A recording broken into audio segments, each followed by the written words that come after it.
Over the last 250 years, we have, in effect, conducted the largest science experiment in history. Since the advent of the Industrial Revolution, we have burned over 1.4 trillion tons of carbon into the atmosphere. It has changed life on Earth as we know it, especially in the Arctic. The melting of the world's snow and ice has now triggered multiple climate tipping points, threatening the very existence of life on Earth. Yet this disturbing future need not be set in stone.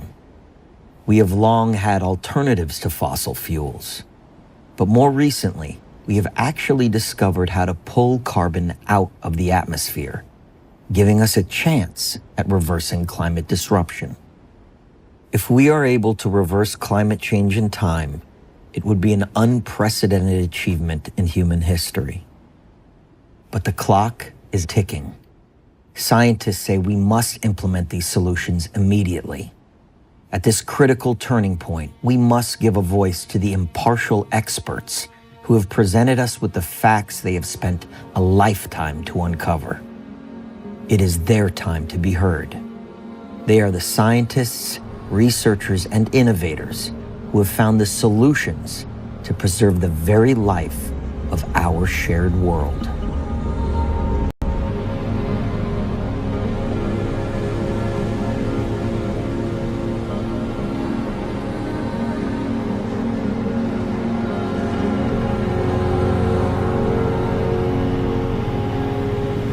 There's a couple different projects that require manual sampling. So one of them is the long-term CO2 record. And the way it's set up, you still need a person to come physically take the sample every Tuesday. I'm the person that gets to go in the snowcat to take the measurements. We want to keep that long-term record going the way it's always been taken. Monitoring and tracking what we're doing to our atmosphere is a serious and difficult endeavor. For the last 50 years, dedicated researchers from around the world travel weekly to the same locations, taking samples of greenhouse gases that cause climate disruption. So we're at about 11,500 feet on Niwot Ridge in the Front Range of the Rocky Mountains in Colorado. And this is NOAA's long-term CO2 sampling site here. It's the third longest in the world. So these are the flasks that we're going to use to collect our sample made out of glass. And after we're done today filling them with air, we'll ski them down to our office, and then we'll take them down to NOAA's office in Boulder where they get analyzed along with similar flasks from all over the world. The reason we do it up here, and a lot of the sampling sites are high up in the atmosphere, is the air up here is well mixed, so you're getting a good sample of the whole atmosphere. There's a little inlet on the roof. When I turn on the pump, it's going to suck the air into these flasks. This is actually the whole carbon cycle and greenhouse gases, and CO2 and methane are the big ones. When I took the first sample in 1968, it measured 322 parts per million. And we don't know what this sample is going to measure yet, but it's probably going to be around 408. So it's a little bit of an increase. And now I'm just putting everything away and getting it ready for next week's sample.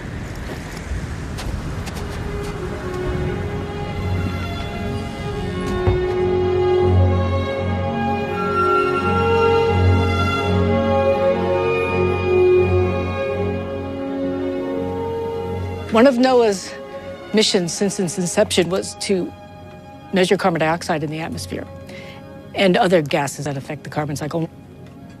2 samples are collected every week from around the globe. So we're looking to see how these gases change with time.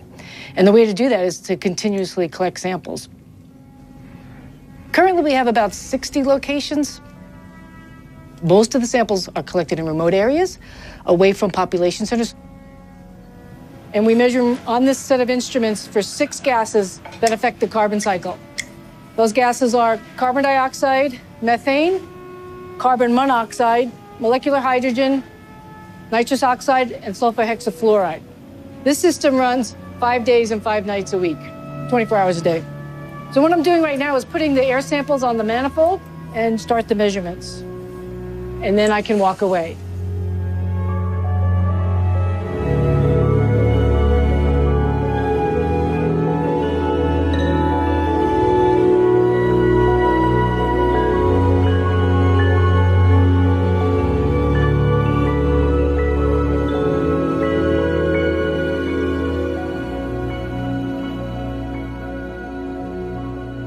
I lead NOAA's Global Greenhouse Gas Reference Network.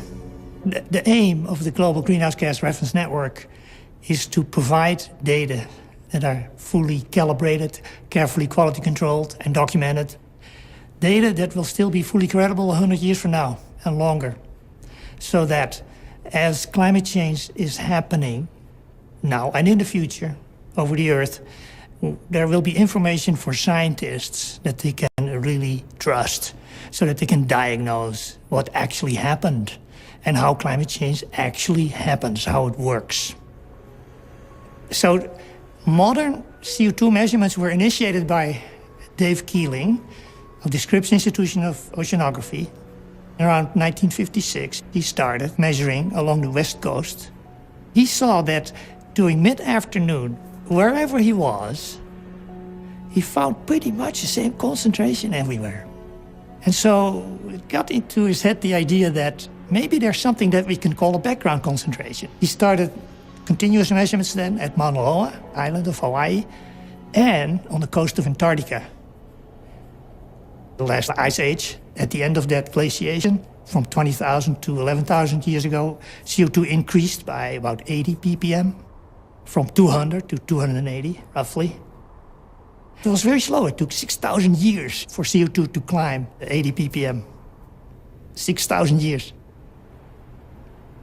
In pre-industrial times, so before 1850, CO2 was close to 280 ppm. And now, of course, we see 2 ppm per year. That increase was due 100% to human activities. The spike that we now see compared to most geologic history, I call it an explosion. It's right instantaneous in geologic timescale. Carbon has increased dramatically since the Industrial Revolution. But what does that actually mean for all of us? What we have learned is that excess carbon creates climate disruption. It changes the weather patterns and life support systems upon which society depends to survive. We have always known that there's a toxicity associated with fossil fuels, but we'd always thought that it was basically a toxicity that would affect humans, or other, individual life forms. It's really only in the, within my lifetime, certainly, that it has become frighteningly apparent that the accumulation of carbon in the atmosphere has caused it to warm up. This greenhouse effect, this toxicity, impacts the life systems of the planet as a whole. And, once I got that back in the mid-90s, I had to start talking about it, and we've been talking about it ever since.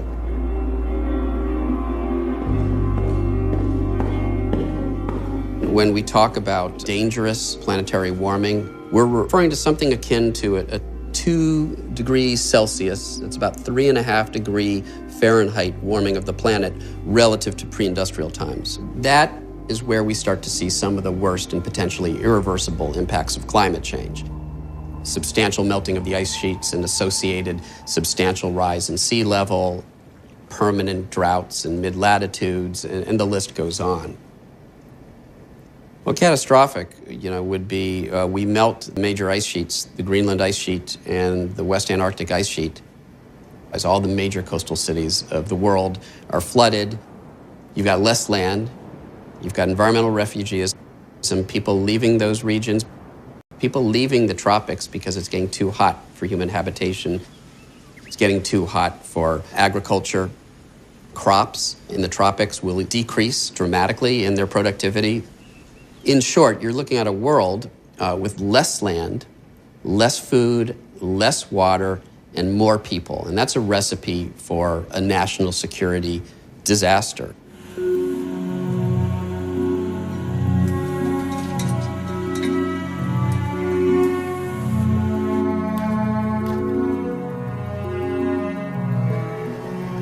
I work on the carbon cycle, tasks that I've taken on for more than 30 years.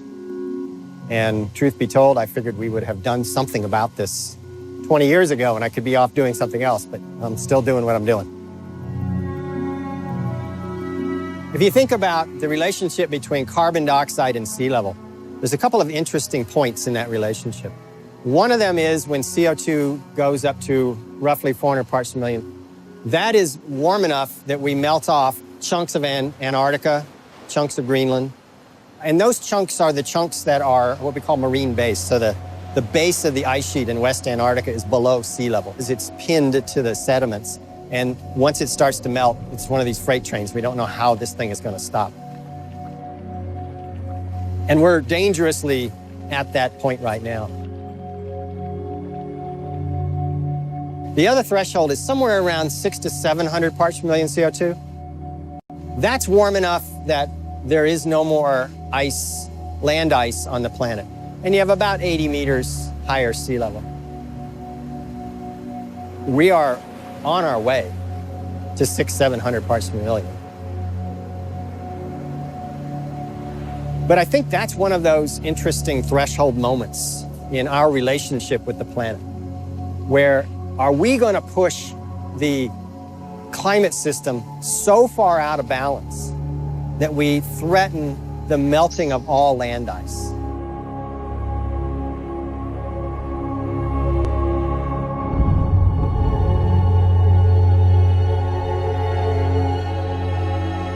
Yeah, it has changed. Icelandic nature is experiencing change because of climate change. This is quite visible in the south coast, for example.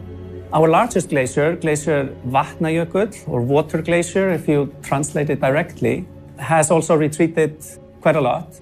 There is one very interesting observation that everybody notices when they drive the south coast now, and that is that they drive over the longest bridge in Iceland, almost 1 kilometer in length, and there is almost no water under it.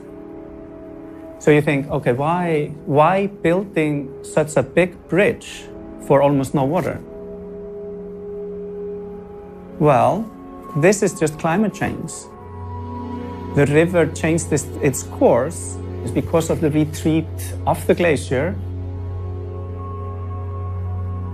So now we have this sort of monument, a symbolic thing of the past.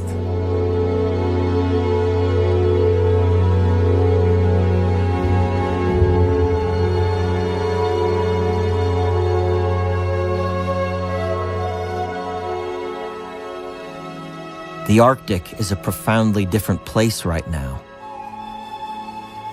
In the Arctic, the impacts of climate change are the most extreme. What scientists are finding is that what happens in the Arctic has major impacts for the rest of the planet.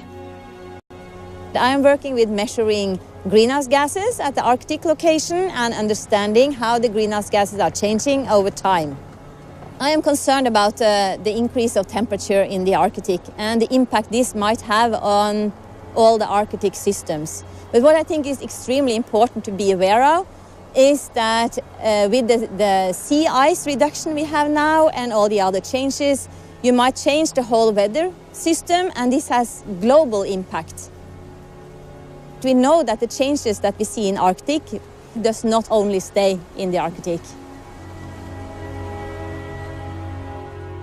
I've been working on sea ice for the last 50 years, pretty much, and the whole Arctic has changed so much in that time. Loss of ice, loss of not only the loss of area of ice, but the loss of the appearance of the great ice fields of the past with huge pressure ridges, very, very thick ice, really dramatic ice scenery has all gone. Last month, I was up in the Barents Sea on a research cruise in a region where normally you would have quite a lot of multi-year ice. We couldn't find any multi-year ice.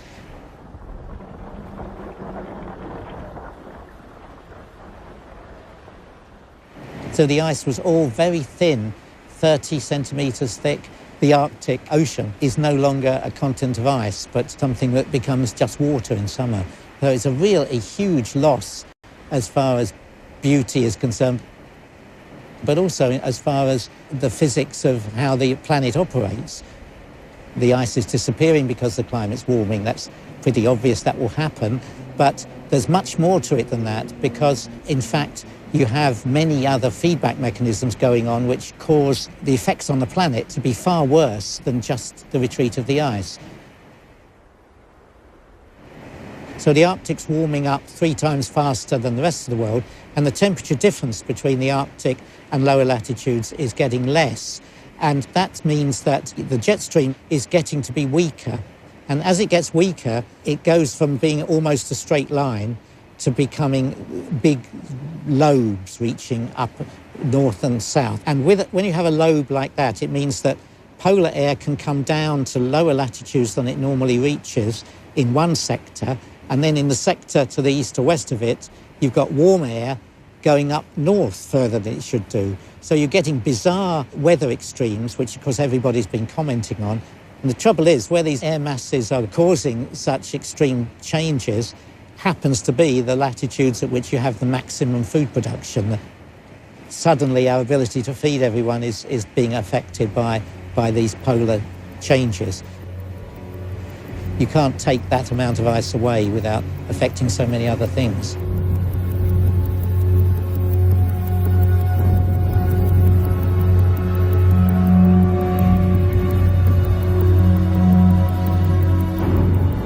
The impact of our actions are starting to hit home.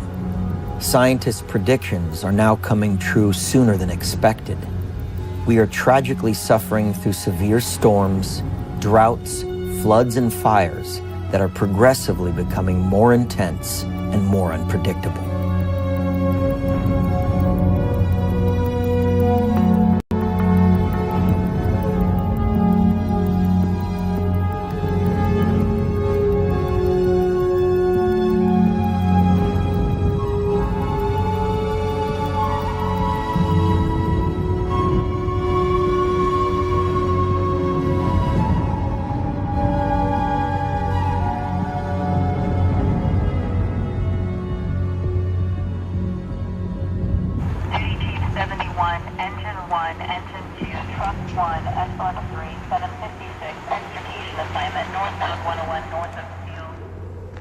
Fires started almost simultaneously in multiple places.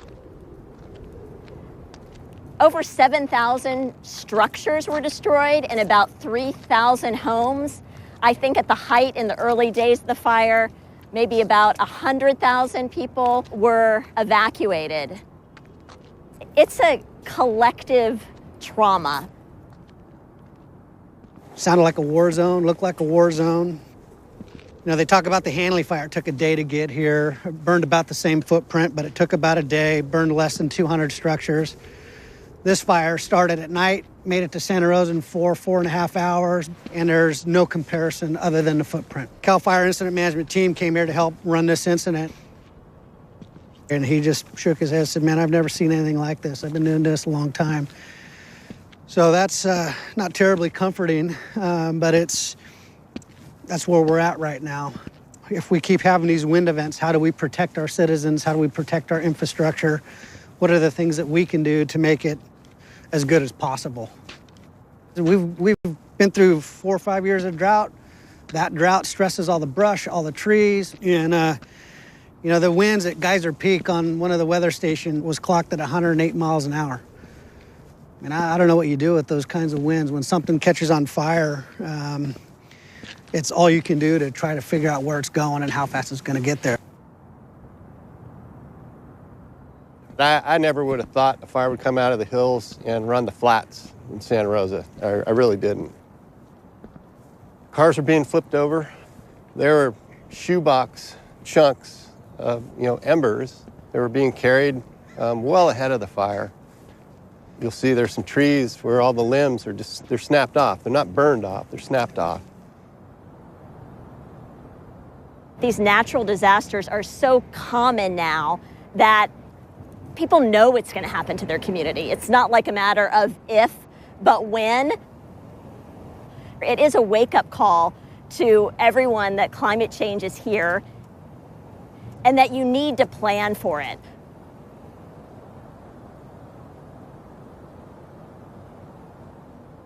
Climate disruption is causing a rise in extinctions today. But this isn't the first time. Scientists studying geological records have shown there is a connection between spikes in carbon and the past 5 mass extinctions. There is a natural law that the carbon cycle affects the fabric of life. Every time there has been a massive increase in carbon, the web of life weakens and sometimes collapses.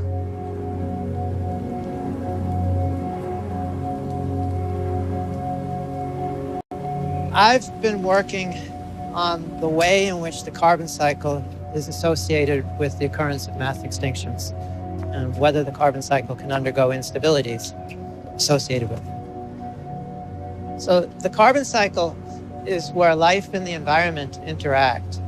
You can think of it as one grand loop between photosynthesis, which is a process that takes carbon dioxide out of the atmosphere and converts it to oxygen and plant matter or organic carbon. And then the back reaction of the loop we call respiration, which is the process by which we convert that plant matter to carbon dioxide. The grand loop of the carbon cycle takes about 100 gigaton of carbon out of the atmosphere and oceans every year, and it returns it each year. So this is 100 gigatons out, 100 gigatons back in. What we're contributing is on the order of about 8% from fossil fuel burning. It's an 8% increase compared to what is normally going back and forth in a year. It turns out to be more than what volcanoes are putting into the system.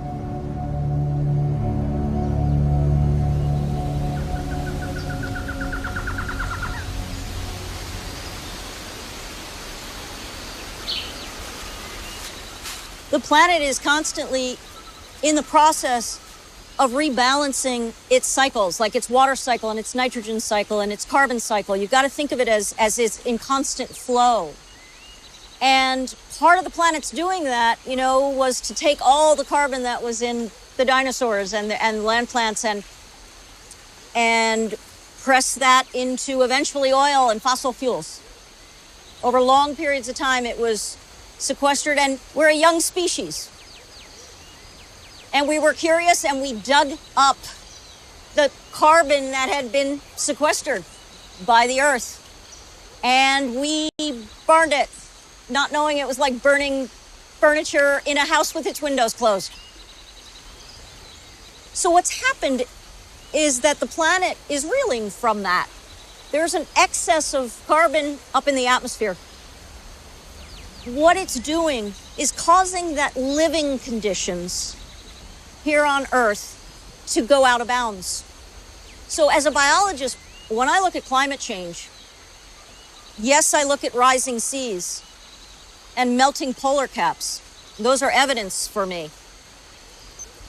But when we begin to look at what's happening to the biological organisms in response to the warming trends, they are already on the move. They're moving towards the poles to get cooler. They're moving from the lower mountains up in elevation, meaning their ranges are moving. They also sometimes move without their helpers. A plant will move north and its pollinator won't make it. This is called, in our bloodless language of science, it's called ecological disruptions. So for me, if we change the very conditions that gave rise to all of this, and to us, it's going to get crazy. When the carbon cycle is unstable, it moves into a realm that we don't understand. Going back into geologic time, is that occasionally there are these essentially bursts within the carbon cycle in which things change. One of them, which is widely known as the Paleocene-Eocene thermal maxima, 55 million years ago.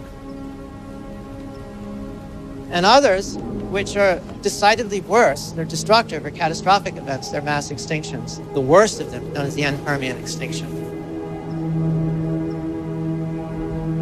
So that's the historical record. But what we're doing to the carbon cycle now is another kind of problem, because now we know what's going on. We know that we have been adding carbon dioxide as a consequence of fossil fuels.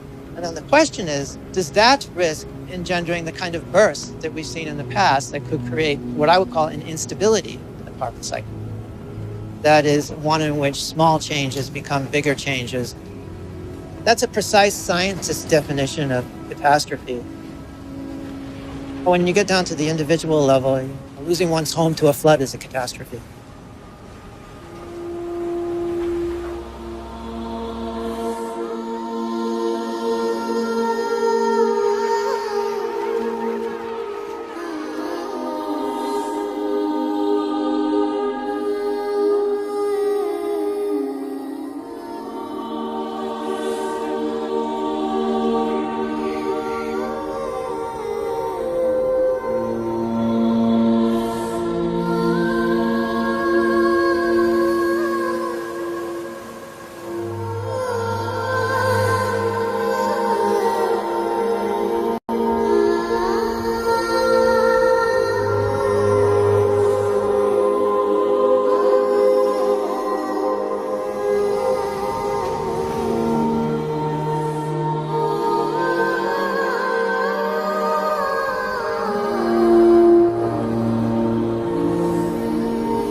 We can still avoid breaching that dangerous limit of 2 degrees, but if you do the math, with each passing year of relative inaction, it's getting more and more difficult to limit our carbon emissions and remain under 2 degrees Celsius warming.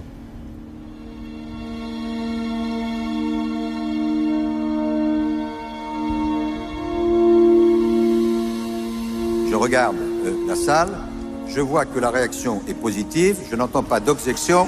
L'accord de Paris pour le climat est accepté.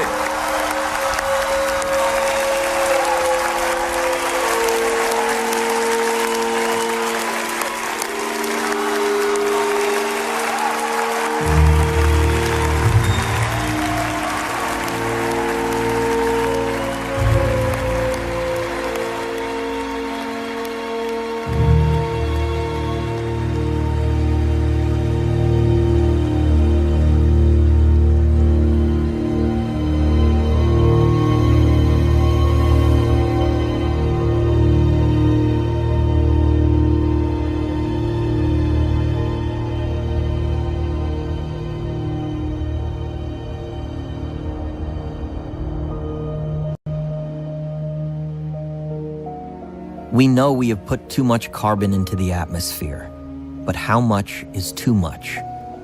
Scientists have figured out what that amount is and have created a carbon budget that will create a margin for life.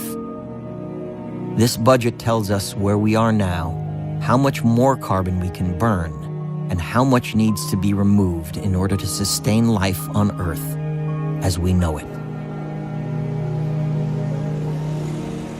I would say the major challenge is indeed dangerous climate change. And if we want to avoid dangerous climate change, so then we have to accept that the atmosphere is, for humankind, a limiting disposal space. So roughly we can emit 800 gigatons CO2 into the atmosphere in this limiting disposal space. And if you take into account that over the last 5 years we have already used 200 gigatons, so this basically means that over the next 2 decades, we have exhausted the limiting disposal space. So in Paris, it was very important that the whole world and the whole world leaders agreed on limiting temperature increase to well below 2 degrees. So that's a kind of safeguard line, and it's very important that more than 100 nations stand behind it. So imagine the volume that is in this ball. That's a kind of symbol for the CO2 that is still in the ground in terms of coal or in form of oil and gas. So this is the amount of carbon. And if we want to limit the temperature to 2 degrees globally, we may only emit this little amount of carbon into the atmosphere. And to see that we have a lot more of carbon still stored in the ground that we can emit in the atmosphere when we want to limit the temperature to 2 degrees. So therefore the question is, how does it fit together? So, and now for the next 20 years, this is an enormous important time span to transform our economies, to decouple economic growth from emission growth. And by mid of the century, we need zero emissions. And after 2050, we need even negative emissions. The carbon clock is just informing people where we are now. What is the pathway, how we exhaust the limiting disposal space of the atmosphere. And this is a huge challenge for humankind.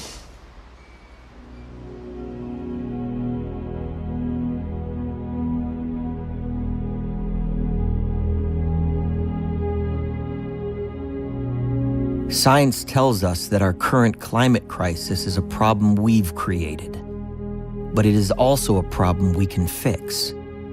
Not only do we need to stop emitting carbon at the current levels by switching to renewable energy, but it is also critical to pull carbon out of the atmosphere.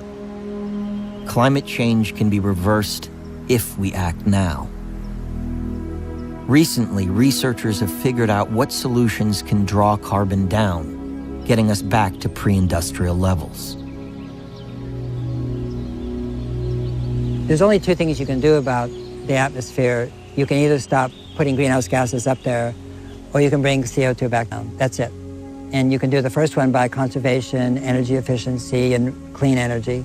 And the second one through photosynthesis, whether it's on land, on farms, on forests, phytoplankton, kelp in the oceans. There's only 2 things you can do. So that actually sorts it pretty simply. And in the past, what has been done in terms of solutions is that it's focused on energy. Energy, energy, energy. And the reason for that is understandable. So it makes perfect sense to say, well, let's stop putting that CO2 up there. Accepting that in the process of emphasizing clean energy, renewable energy, solar, wind, etc., it's sort of occluded the rest of the solutions.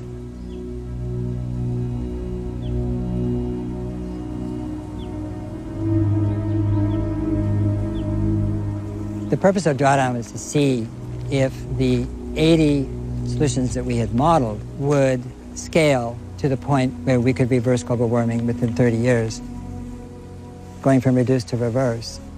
You bend the carbon curve, what drawdown shows is that we have choices.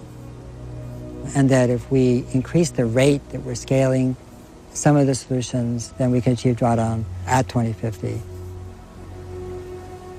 And if you say the odds are long, I agree. They're long odds. I'll take them.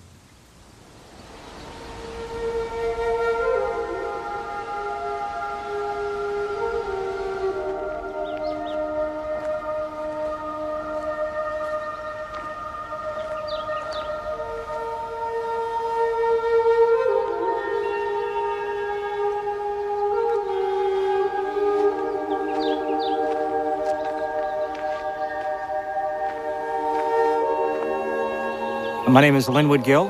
I'm the Chief Forester for the USAL Redwood Forest Company. USAL Redwood Forest is a community forest. It's owned by a nonprofit, the Redwood Forest Foundation.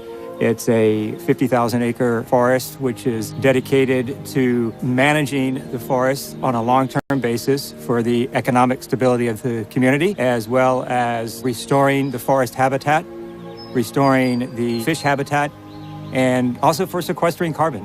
And carbon sequestration is a main part of our operations right now. Carbon sequestration is an important part of combating climate change. The USAL Redwood Forest is a very young redwood forest, and redwoods can absorb more carbon than any other forest type on the planet.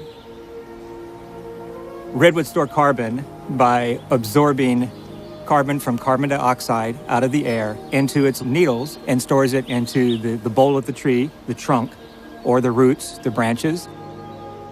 To my knowledge, this is one of the largest carbon projects in the country. Yes.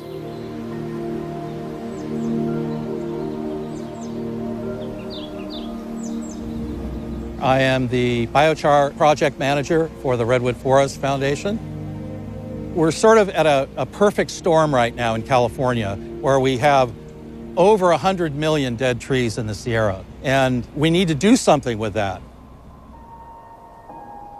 We have what is called the western pine bark beetle, which makes its living by feeding on ponderosa pine and other trees as well.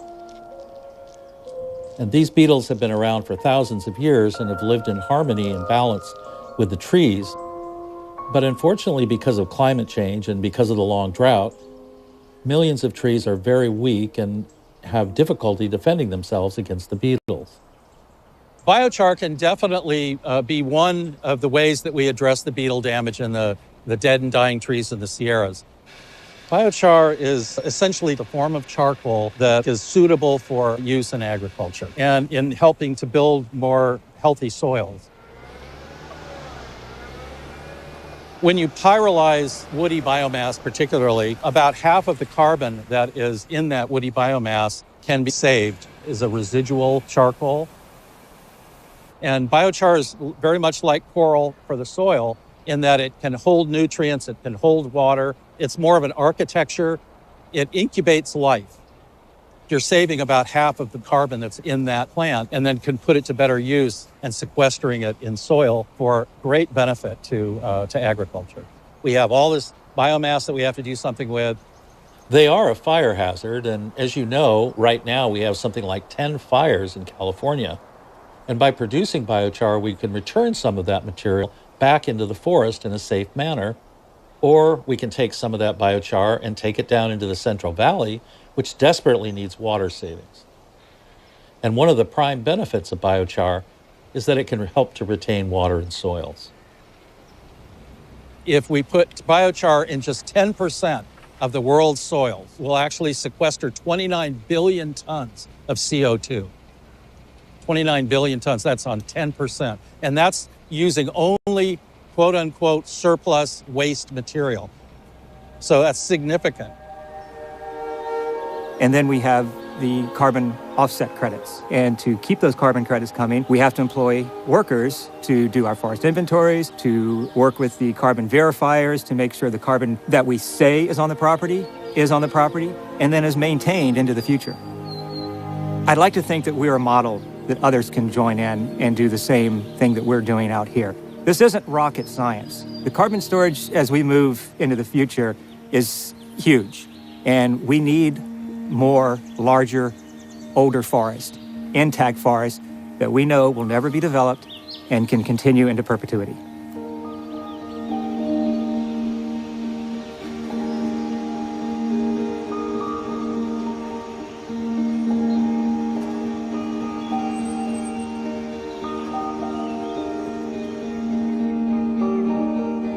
I'm Kate Scow, and I'm a professor in land, air, and water resources at University of California, Davis. And I'm a soil microbial ecologist. So the carbon cycle on a global scale involves aquatic systems and terrestrial systems. So soil is a very important part of the terrestrial systems.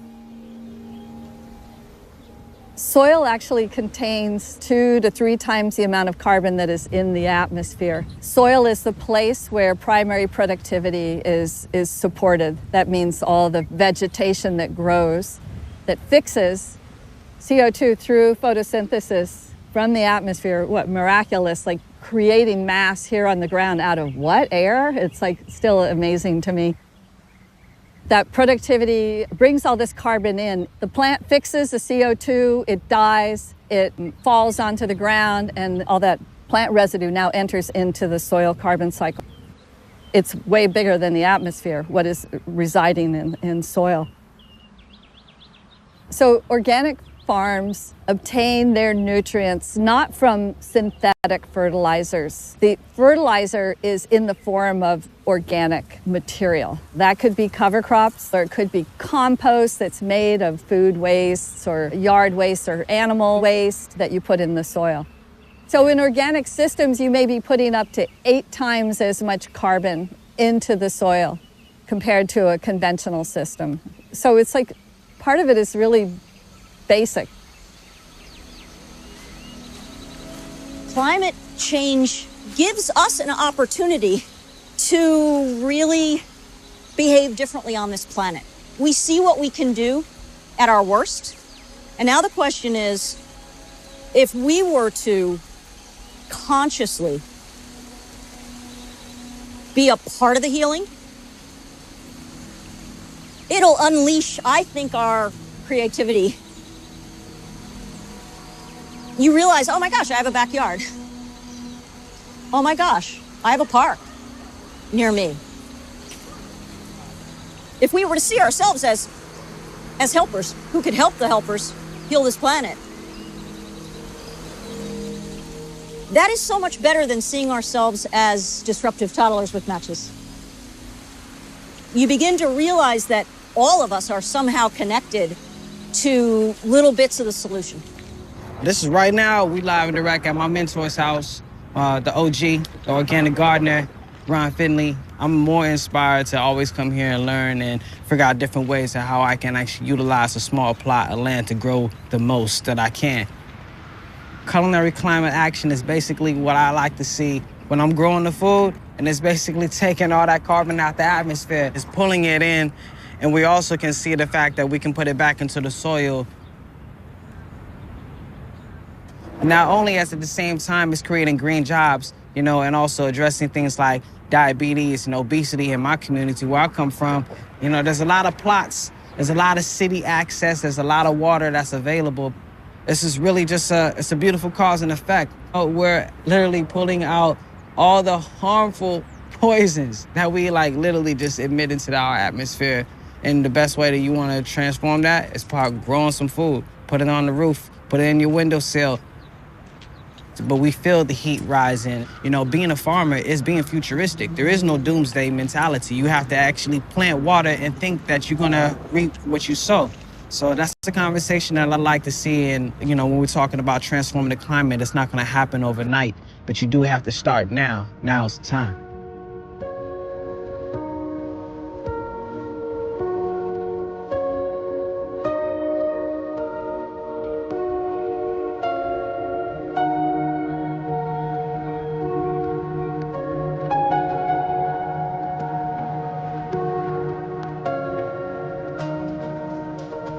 My name is Bren Smith. I'm the owner of Thimble Island Ocean Farm, and we're here in the Thimble Islands in Long Island Sound.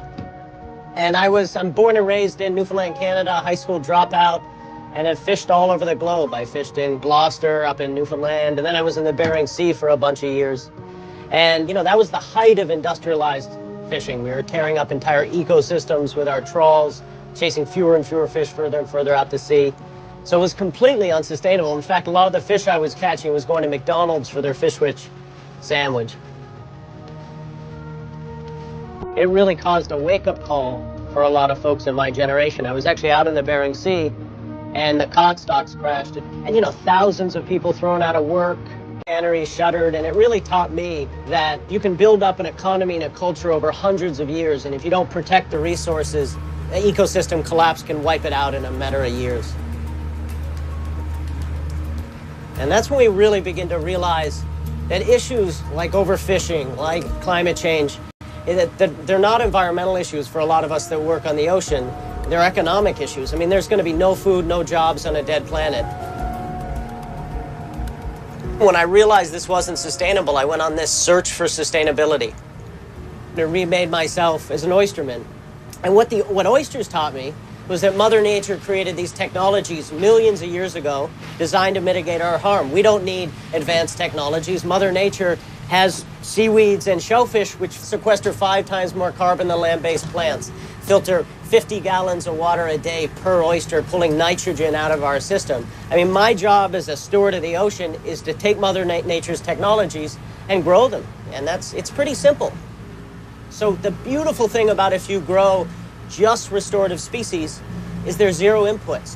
We don't need fresh water, we don't need animal feed, we don't need fertilizer, we don't need land, making it hands down the most sustainable form of food production on the planet. So kelp is this beautiful seaweed. It's like the gateway drug to a new cuisine. It's one of the fastest growing plants on Earth. It soaks up 5 times more carbon than land-based plants. It's called the sequoia of the sea. But it's just the beginning. I mean, we're starting with kelp, but there are 10,000 edible plants in the ocean. Part of the plant we can turn into kelp noodles. But then this, which is biofouling, we turn into fertilizer, and we can turn into animal feed. If you provide a seaweed diet to cows, you get a 90% reduction in methane output.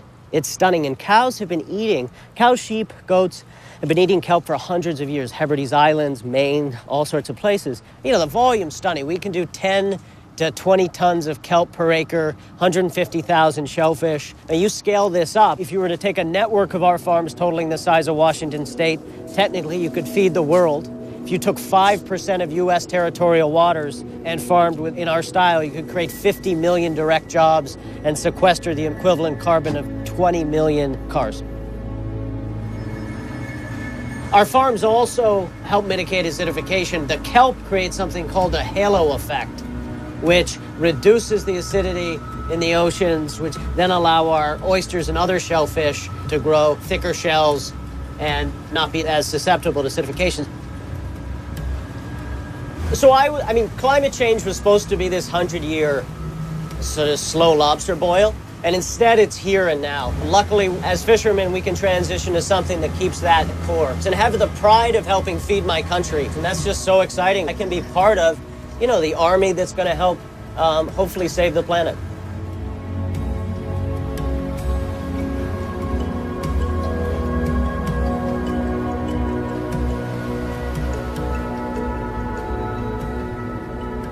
If we put 10 units of CO2 in the atmosphere, 10 very large units of CO2 in the atmosphere, about 5 stay in the atmosphere, and about 2.5 go into plants, and about 2.5 goes into the ocean.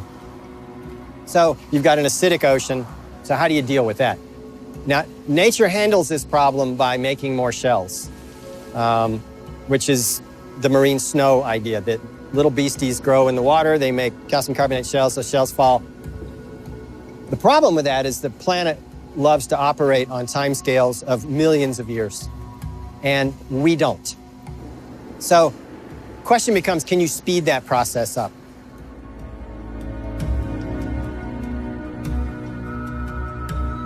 We have to investigate all our options. There are more experimental hypotheses that still need to be tested.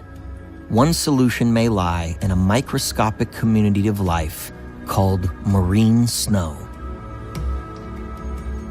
So, fundamentally, what do we need? Well, we need this planet as it was. We have to bring it in the state that was 200 years ago. Higher concentrations of carbon dioxide, they increase acidity of the ocean. The oceans are losing their ability to capture carbon from the atmosphere. And we have to do something about it. We have to help these systems which cycle carbon between the atmosphere, between the plants on the land, and between the oceans.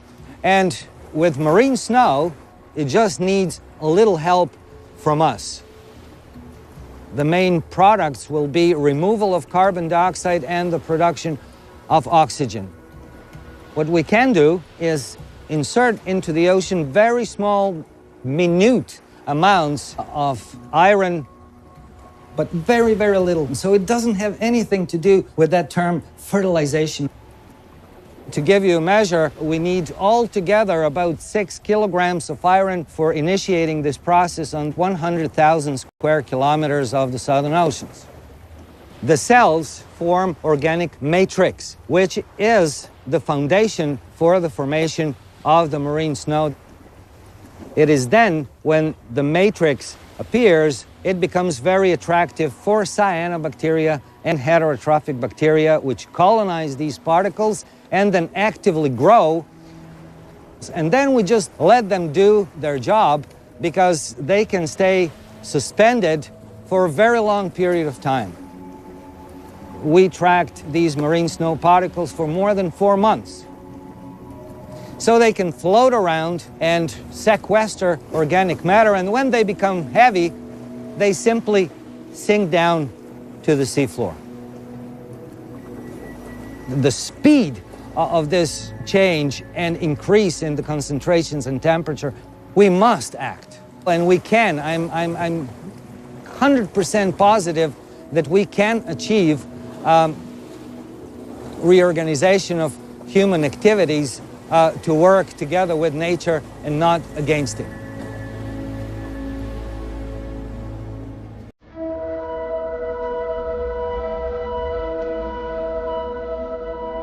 Science has long proven we have existing technologies that work, and they are already being implemented. It's just become a matter of political will and scale. We need a multitude of solutions moving forward simultaneously. In order to solve this crisis, it is critical we move to 100% renewable energy now. So the top 5 solutions, number 2 was onshore wind, and that wasn't a surprise.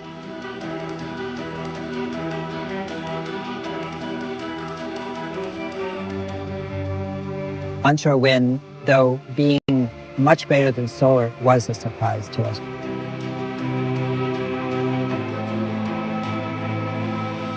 Solar was number 8 and 10, actually. The sun is the largest resources we have. All the other resources pale compared to the sun. We have known that for a long time. We just never understood how to harvest it in an economic way. That's what's different now. Solar PV is in a stage where we're already lower than fossil fuel. Well, solar has come a long way. Carter in the 80s already installed solar on the White House. Reagan teared it down later on. And only in 2001, when Germany started to deploy solar on a large scale, we have been getting the benefit of economy of scale. Eventually, we will be able to power the entire electrical grids with solar and wind. And all we need is wind and storage and solar and storage.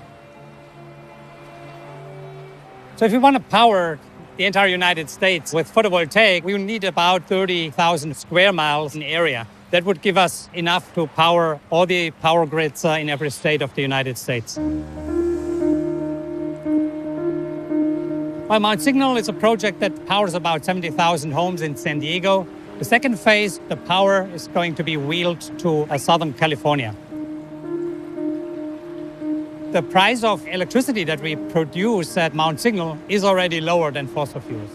It's also a price that delivers fuel price certainty to the utility. The price is flat over the next 25 years, not something that you get from any other fossil fuel energy. We have integrated so much solar in California already. 10 years ago, people would have said, no, that's not really possible. Well, here we are. Solar is covering already up to 25% of California. The ratepayer had no material increase in pricing, and we're still alive. All works. And we have been able to reduce carbon on the way there.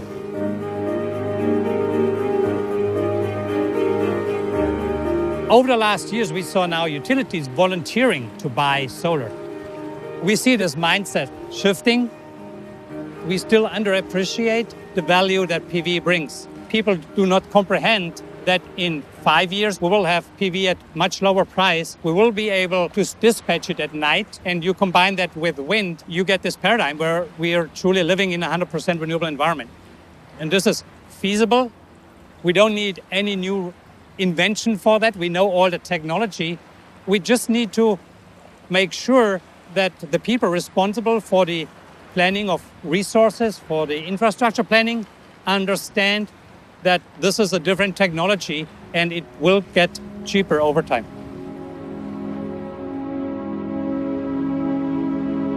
Coal is coming back. Clean coal is coming back. 100%. My administration is putting an end to the war on coal. Going to have clean coal, really clean coal.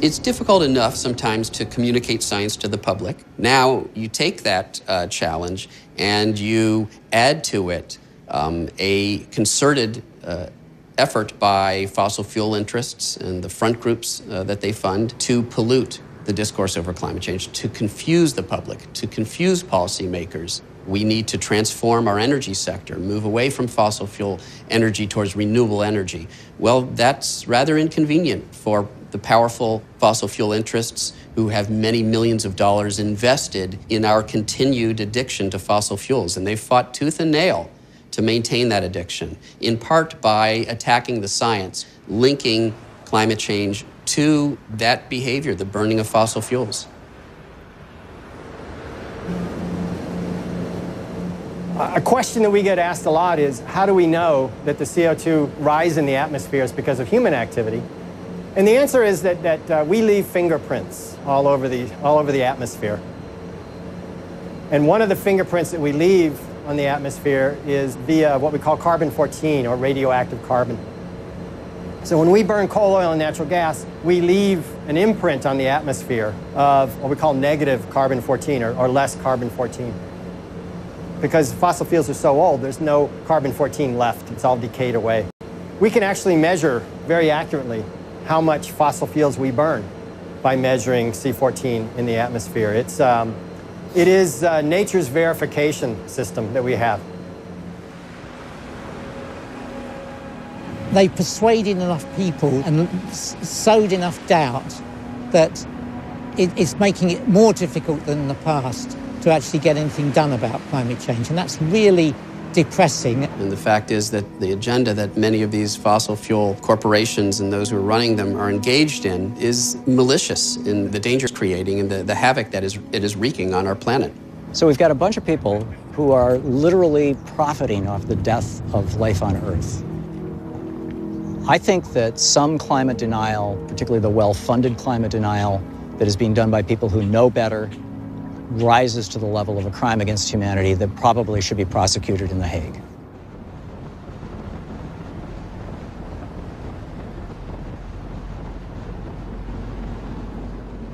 While climate deniers have succeeded in delaying action, a much more ominous problem has emerged. Very recently, scientists have recorded increasing levels of methane gas in the atmosphere. Methane, a powerful greenhouse gas, has the potential to increase temperatures even further. Increased methane is a sign that we are reaching a critical tipping point. But where is it coming from? And how much will it accelerate climate disruption? Scientists are racing to find out.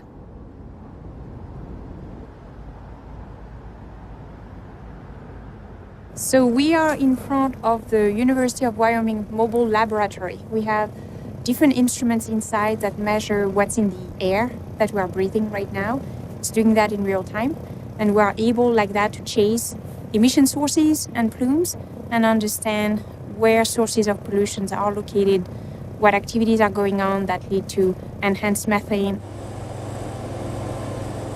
Inside of our lab, we have a couple instruments. We have a proton transfer reaction time of flight mass spec to measure volatile organics like benzene, toluene. And then we also have a Picaro cavity ring down to measure methane concentrations. We can see data from these instruments in real time due to an inlet we have up on our mast above the van, which pulls air in and feeds into our instruments. So we found with aerial and road mapping that we have more sources of methane in areas where we extract the gas than we expected. And to really pinpoint where there are leaks of methane, you need to be very close to the sources. And the mobile lab gives us the flexibility to pinpoint where we see the largest leaks. The company has drilled brand new megapad, 22 wells in the middle of renewed urban development in Western Greeley. This is a site that had a lot of contention given its size and its location.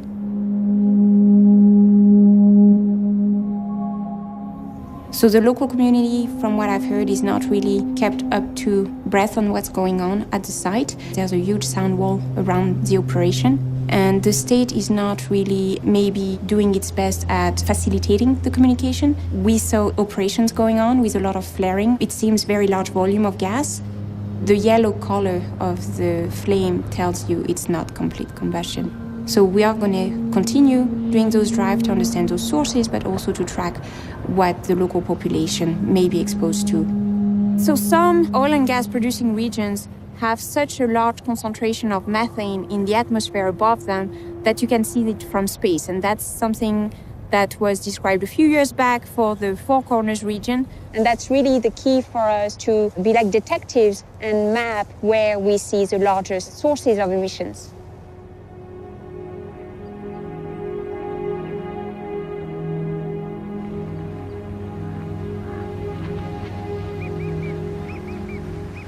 So in 2014, NASA scientists, in cooperation with NOAA, University of Michigan, and other scientists, identified a methane hotspot the size of Delaware in the Four Corners region.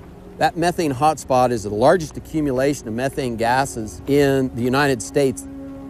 This ranch, this spot that we're on, is approximately ground zero. If you were able to identify a middle for that Delaware-shaped cloud, it might very well be right here where we're standing. And they've closely identified the cause of that methane hotspot to be predominantly the emissions from drilling, such as this site, as well as coal and other fossil fuels.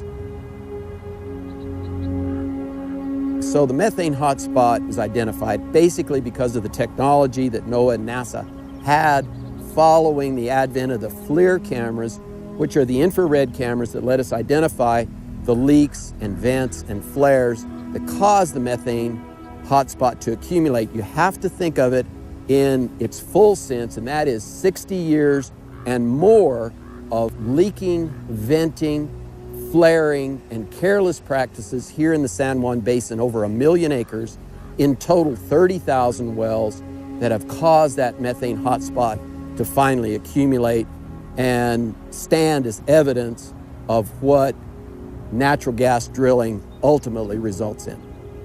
People lose sight of the fact that the conventional wells created the methane hotspot and that they are a daily culprit. So this is a conventional natural gas well. This is very typical equipment throughout the San Juan Basin and many gas fields across America. This one is leaking pretty badly from some of the standard equipment that's on it. This just requires, honestly, a crescent wrench, a little bit of Teflon tape. Some attention will fix this leak. If I had a single wish, my wish would be to pull an investor in oil and gas here and stand them where I'm standing. Let them see that leak. Let them see that times 18,000 in the San Juan Basin, and get them to stop obstructing a federal rule that stays in place to protect my family, to protect taxpayers across New Mexico, and provide federal, fair, and equal protection across the western states. Let's get those guys out of the boardroom right here on this well location. Let them look at that leak that can be easily fixed. And when I found out that the EPA Administrator, Scott Pruitt, knew that the data had come in that methane leaks and the chemicals that come with them harm children to a greater degree than they did to me, I was just outraged that he would try again to roll back the federal protections for us. You know, if someone came onto my ranch with the stated objective of harming my children, it would be over my dead body.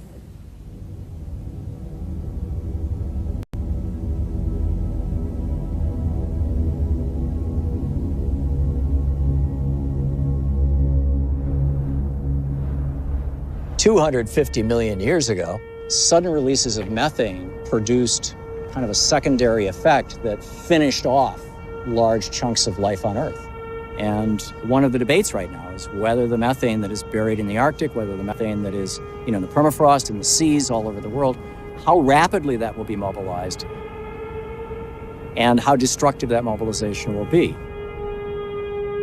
The release of this ancient methane may lead to exponentially more warming. Will this methane create an apocalyptic scenario This is a question scientists are desperately trying to answer. I'm the director of the Center for Gas Hydrate, Environment and Climate. Here we have a team of 50 to 60 scientists working on understanding the impact of methane on the global climate system. This methane is stored beneath the Arctic Ocean floor in huge reservoirs at locations we sometimes know, but we often do not know very much about it. So we are applying here geophysical methods to quantify the methane hydrate reservoirs and also to see how stable those methane hydrates are today, but also in the future. Methane is one of the most aggressive greenhouse gases. Methane has, fortunately, a shorter lifetime. The Earth has a natural system for regulating input of methane from the ocean and into the atmosphere. And this system is working quite efficiently. But this system is also changing because the ocean current system is changing, the ocean temperature is changing, the ocean chemistry is changing. So methane was in a kind of equilibrium for some time. And during the last couple of years, we see quite a distinct increase in methane. Do not know where this signal is coming from. And at the present time, that, of course, is putting a pressure on the scientific community to give an answer to the politicians. What is going on with the methane in the atmosphere? Where is the methane coming from?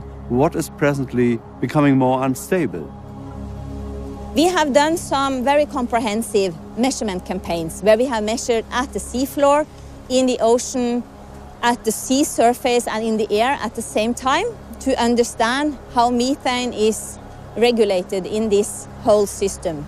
There is a lot of methane stored at the seafloor, and this is so much that only a small change might impact the ocean or the atmosphere.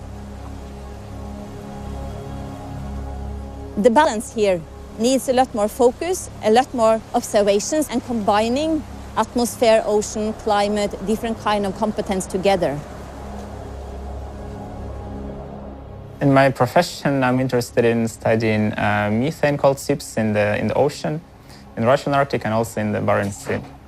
It's, well, basically streams of gas bubbles rising from the seafloor, and those gas bubbles are mostly composed of methane gas. First, it's gas hydrates, that's solid form. It's basically ice-like structures. Also, the gas can be present as free gas, which is gas bubbles. Plumes of methane bubbles can vary. In some areas in the Arctic, we find gas seeps as tall as 800-900 meters. And the water depth in these areas a little more than 1,200 meters.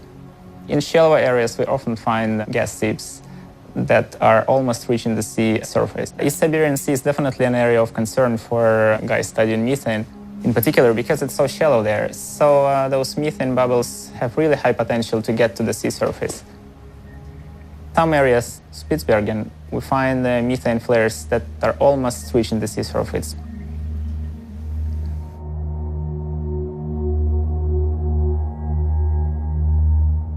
We have warmed the atmosphere to such a degree that we have hit the tipping point of a melting Arctic. We now face the potential for an abrupt climate change scenario. Current models predict we will shoot way past the Paris Agreement to 5 degrees and more, causing even more catastrophic tipping points to be activated. Warming might lead to large injections of methane into the atmosphere. Is something we need to be concerned about. I would only add that it's one of many possible stressors. We move into a high-risk situation where we don't really have any experience. We don't know how to deal with it.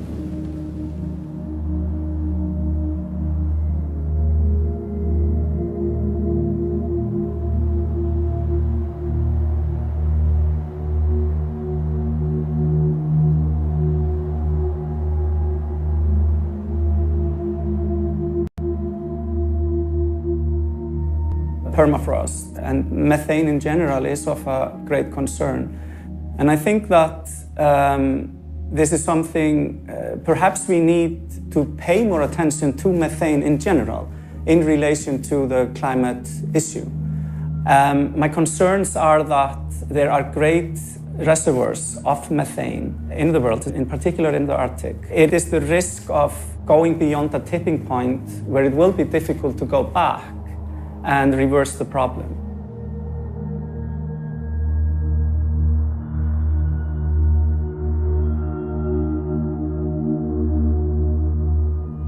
It's a very plausible feedback mechanism that in Arctic soils, permafrost soils, there's an enormous amount of organic material frozen, and the amount that is available there potentially to turn into CO2 and methane is maybe 3 times, 4 times all of the fossil fuels that we have burned.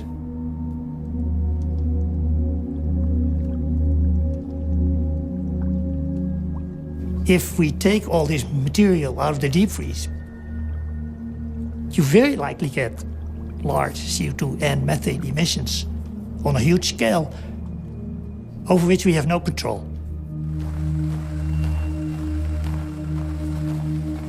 I study methane emissions from lakes. We are in interior Alaska, and we are in discontinuous permafrost. The thing that we're looking at is microbial methane. This methane bubbling here behind me, it's dead plant and animal remains that were locked up in permafrost for tens of thousands of years. And as that permafrost is thawing, the microbes eat that soil carbon and they turn it into methane.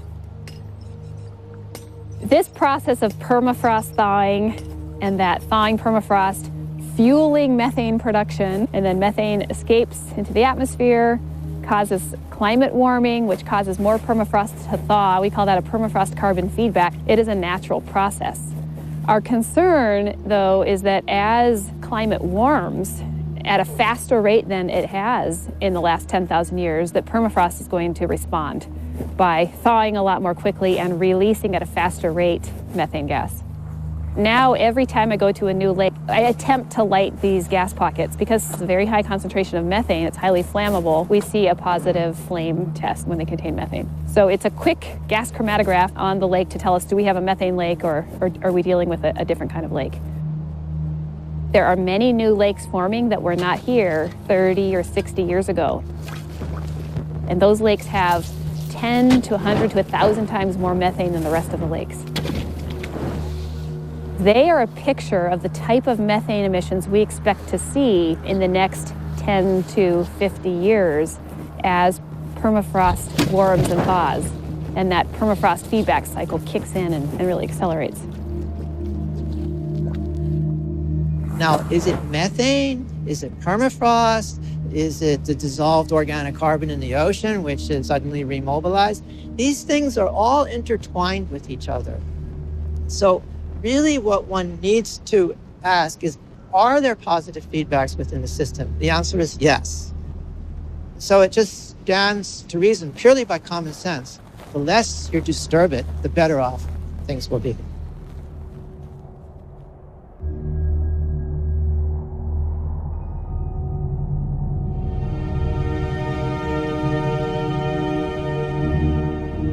We have the solutions at hand, but the question still remains. Can we mobilize and take collective action before it's too late?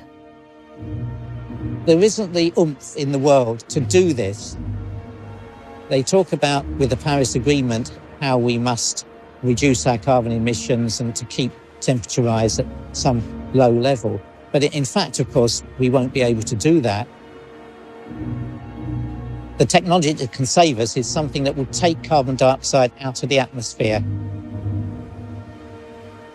So it ought to be obvious that the biggest research effort that man is involved in should be to develop direct air capture methods that work.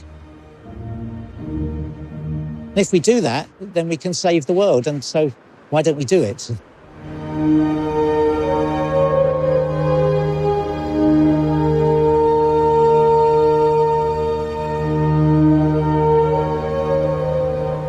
Direct air capture is machines which take in ambient air and extract the CO2 from this air.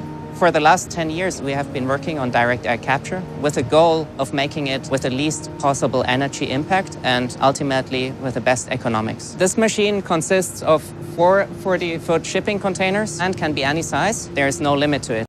So we take in the ambient air here, and inside we have our filter structure. We get the waste heat of the waste incinerator to drive this plant. Once the CO2 is captured, this gas is then going to a greenhouse, and this greenhouse is using the CO2 to increase the CO2 concentration in the atmosphere of the greenhouse, which is done already nowadays, but with fossil CO2, and from tomorrow on, they're going to use atmospheric CO2. This plant will allow to close a carbon cycle. So, of course, the CO2 goes into the greenhouse and goes to the tomatoes and cucumbers, and once we eat them, the CO2 goes back to the atmosphere. But since we recapture the CO2 from the atmosphere, it's a closed cycle. So this can be a missing piece of the pie in order to close a global carbon cycle in the energy or transportation sector. So besides using CO2 in a greenhouse like this, we can take CO2, we can take water, and we can take renewable energy. We can again produce fuels, for example, jet fuel. In order to capture 1% of global CO2 emissions, we would need roughly 300,000 of the plants behind me, which is of course a very high number. But if you compare this to existing infrastructures, it's a scale which humanity can handle. So it's definitely an achievable goal.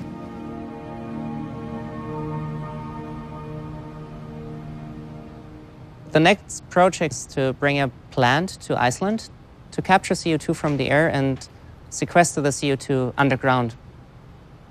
And in 2 hours, you literally turn CO2 into a stone, which stores it in a permanent and safe manner. In order to run the plant, we would use geothermal heat. There's an abundance of it on Iceland. Therefore, we would have low carbon footprint energy available to drive the machine. So today is a very special day. We have brought CO2 capture plant up here to Iceland.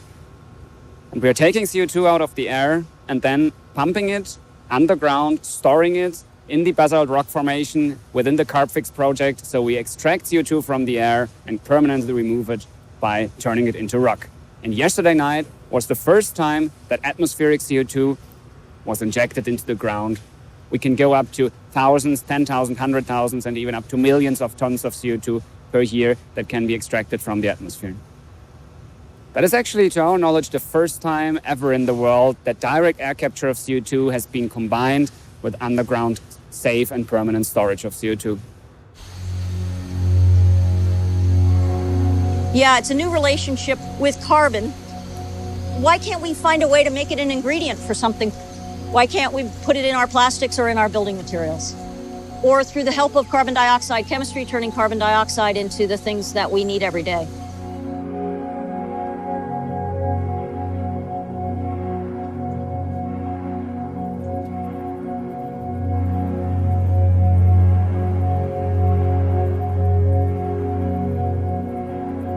I'm Daniel Nocera, the Patterson Rockwood Professor of Energy at Harvard University. These are my labs, the labs where we invented the artificial leaf and the bionic leaf. And what they do is a complete photosynthesis, sunlight, air, and water to fuels and food. Think about photosynthesis. If you think about what it really does, is the building block of life, and its building blocks literally are CO2, water, and sunlight. And we build all of this, like this, wood and food and starch and biomass. That's a remarkable transformation. This photosynthetic process, it's very complex, but we really listen to nature. And that we finally ended up doing in 30 years. And something that makes us really happy, not only can I say, yes, we can do it artificially, I can do it 10 times better than photosynthesis. We made special catalysts that coated the artificial leaf, and then they would split water to hydrogen and oxygen. The second part of the invention is the bionic leaf. It takes the hydrogen from the bacteria, and then it makes fuels. And so depending on what genes I put into the bacteria, I could have the bacteria make materials, they could make drugs. We've shown they can make fertilizer. We can work out of any water source, including natural waters, seawater. As long as you have my artificial leaf, you can do it in your backyard. We don't need to dig what's been down there and release more CO2. The artificial leaf, working with the bionic leaf, takes the CO2 out of the atmosphere, uses sunlight and water, and we make fuel. So we don't add any more to the atmosphere, any more CO2. And it's another issue because the cost I'm up against, the developed world has spent tens of trillions of dollars to build what they now use. It's kind of hard to walk away from a multi-trillion-dollar investment that you've paid off. So that's what it's all about. Therefore, you need policy and you need good partnership and the public informing them that they have options and that there can be this different world.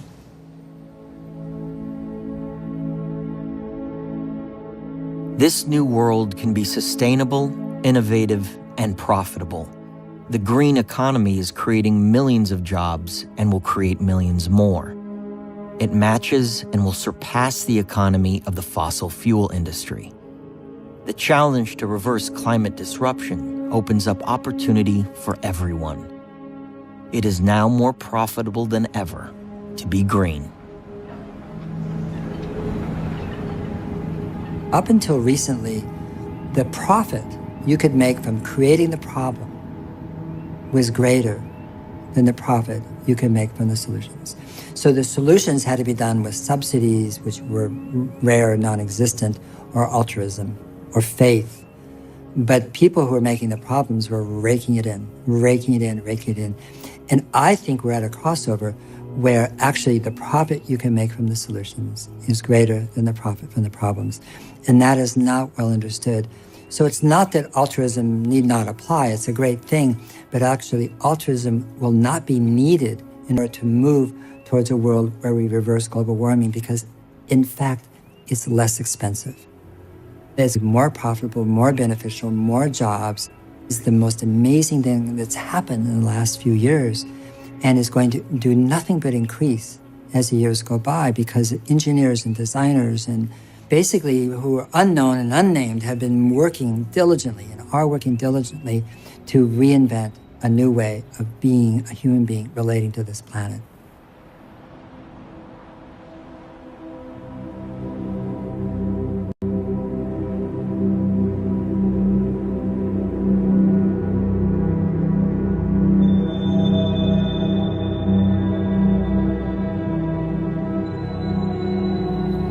In Orkney, we have a really strong maritime tradition, and since the 70s, the oil and gas industry in Aberdeen has been a major contributor to the local economy, providing tens and thousands of jobs. But really, in the last few years, we've seen quite a big downturn in terms of the oil and gas industry and the price of oil.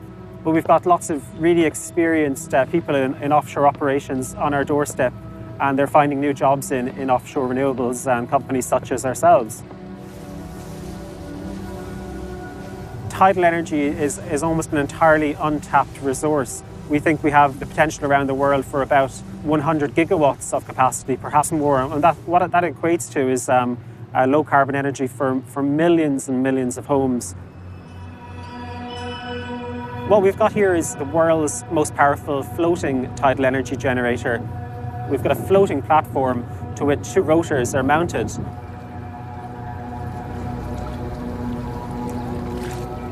We start with the rotors turning, which produces the electricity, which comes back up into the machine where it's conditioned, and then it gets transformed and stepped up and fed back into the grid.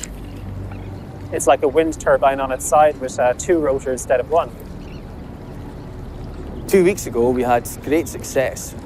First period of 24-hour continuous generation from the device. It actually operated beyond expectations.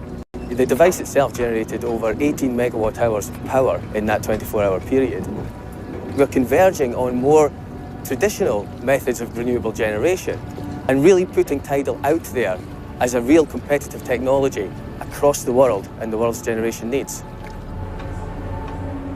The tidal turbine it's 63 meters long in total. We do all the power conversion within the device itself, and it's ready then for export right into the UK electricity grid. So we're aiming for tens of thousands of these tidal turbines. We've got this fully integrated system for producing low carbon energy, so we're very excited about it. So EMEC was set up as a testing laboratory because we know that there's a huge amount of energy in the oceans all around the world, and we're trying to find a way to harvest it. And so we realized that one of the most important things was to have a test center which would allow us to find out how to do this properly. And so what we've got is a site here where we've got cables that are out in the sea that allow developers of these machines to put these machines onto our cables, and the electricity is then brought onto shore, and that then feeds into our national grid. So this is real. This is making electricity out of seawater. So at the moment, we've got a device called the Penguin, and that's by a company called Wello Oy, and their machine is effectively a large pendulum inside a ship, and as the ship moves, so this pendulum turns horizontally, and that then generates electricity. The sea is unrelenting, and it will really try and damage equipment. So making equipment that's reliable, robust, efficient, cost-effective, all these things are the things that people are grappling with. But the really clever thing is we have done that piece of alchemy. We've actually turned seawater into electricity. And that really is huge because people have worried about whether you can do this or not for years, and we've just shown you can. And that's a big step forward.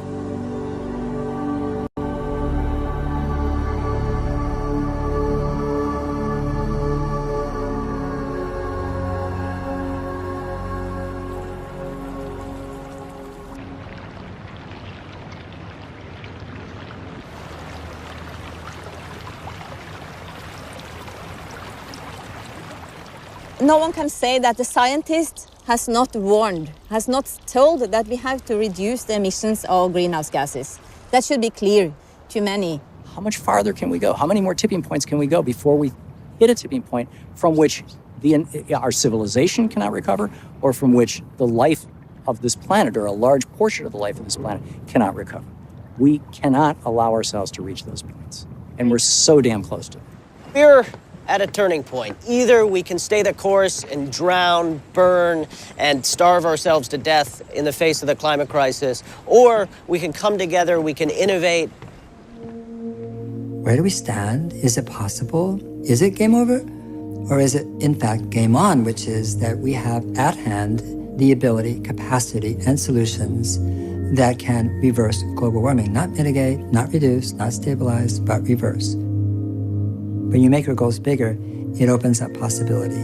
It opens up imagination. It opens up innovation. It doesn't foreclose, it actually does the opposite.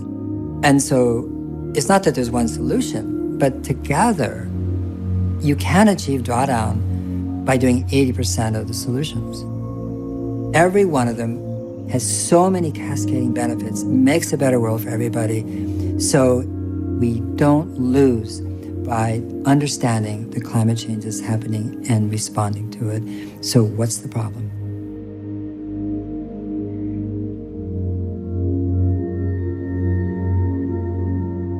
We are the first generation to see the advance of climate disruption and the last with a chance to fix it. In spite of all this evidence, we are currently burning fossil fuels at an ever-increasing rate. We have heard from the scientists who have told us the truth based on actual research. It is time to end the delay, to listen, and to implement the solutions at hand. Time is running out. The ice is melting. Decisive action must be taken now. There is no other option. This moment is within our reach. Let us grasp it. It is up to us, each one of us, to save this unique blue planet for generations to come.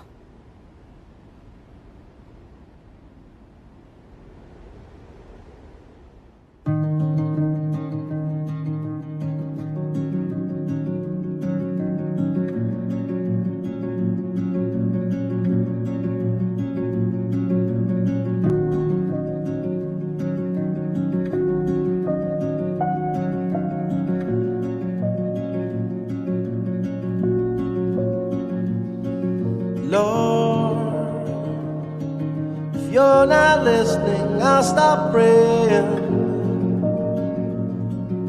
you're not watching, will you see me fall to my hands, lose it all? Lord, if I can't see it, I can't feel it. If I can't feel it, it's not happening. Love is light, but ice keeps burning. Love and hope are just a fall from your hand. Can you hear us calling again? Lord, we're all lost. Is life worth living? If you're not watching, I'm not doing wrong. And hope and rain and ice is burning. Then you see us turn on a friend. Will you hear them calling again? Lord, the world ran dark, the wave came crashing. If we're all gone, will you still carry on? Love is light, but ice keeps burning. Will you see us ride to the edge? One last fall from your hand. Dear Lord, if you don't want me, I'm not staying. Love is light, light keeps burning in. Let me know if I'm worth saving. We're almost gone, so if we fall again, will you carry on? If we're falling in, catch us up.